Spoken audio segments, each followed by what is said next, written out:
2 générations, 2 parcours et une même passion.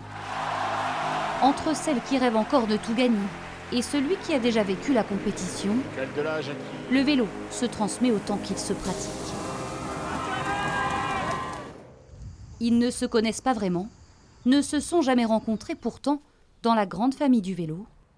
Très facile à reconnaître, c'est Thaïs. Les histoires finissent souvent par se croiser.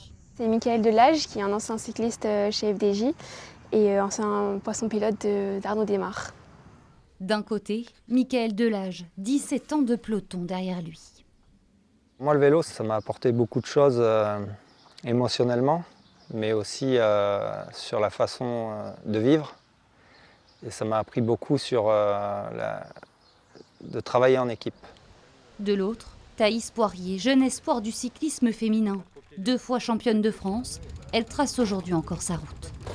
Le vélo, c'est d'abord une histoire de famille. J'allais voir les courses avec mon père et après, un jour, j'ai eu un déclic. Je me suis dit, je veux faire du vélo. Et après, c'est parti. J'ai adoré l'ambiance, tout ça. Le Tour de France, il ne l'aborde pas de la même façon. Mickaël avait 19 ans quand il l'a vécu de l'intérieur pour la première fois. Des années au contact du plus haut niveau, au cœur de l'effervescence de la Grande Boucle.